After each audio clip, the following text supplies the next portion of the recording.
Hello, thank you for joining our series on Trends to Watch, Implications for 2014.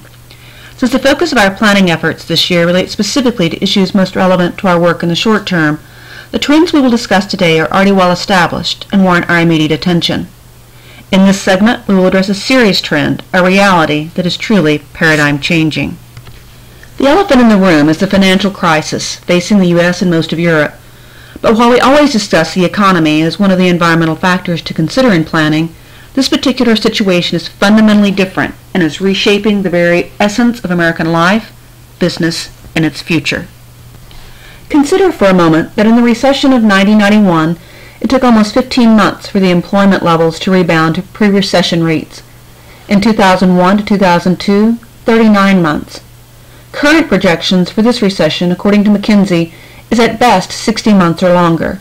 And to support the economy, 21 million jobs will need to be created by 2020. This year, 60% of college graduates will not find work in their field of study. More young adults are not entering college as the financial resources dry up and as budget cuts force dramatic increases in tuition. The American dream of a college education and improving our lifestyles beyond that of our parents seems to be a myth. But it's not just younger workers. 20% of men are not working in full-time positions in their field of preference. At the same time, the I'll never retire boomer generation is working far longer than they anticipated, crowding out younger workers and creating a young-old tension that will only increase as time goes by.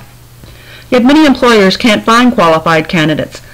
There is a skills deficit, and the highest demand sectors include electricians, plumbers, mechanics, and health workers.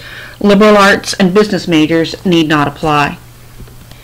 The American dream is fading fast. In response to upside-down mortgages and lost jobs, thousands of people are merely walking away from their homes. Banks are holding on to properties and not listing them for sale in many markets because of the glut of homes on the market already driving down prices.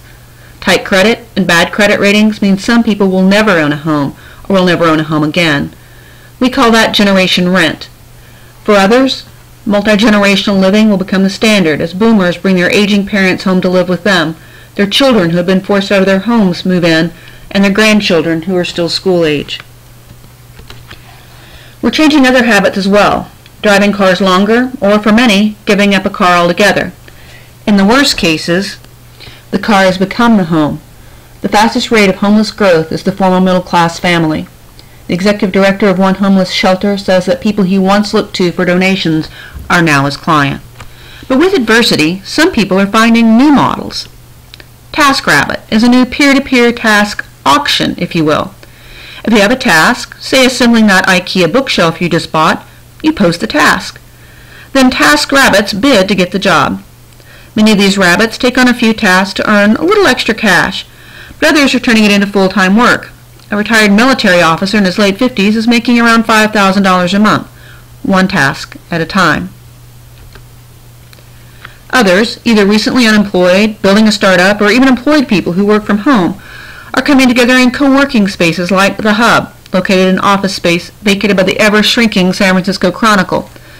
Located near bus and train stops with access to coffee and conference room and lots of plug-ins, people drop in of all hours, the day and night, to have interaction with others, share ideas, and often make invaluable connections. We're adapting in other ways, too. People who have never used public transportation find themselves running for the bus to avoid fuel costs or make up for being a one-car family. In other cities, bike sharing is taking off. Used to get around more in urban centers more freely, what was once a European tradition and a way of life in China, Korea, and Taiwan may finally be catching on in the United States. And the restaurant business is getting in on it too. One restaurant in Chicago takes goods and services in exchange for meals.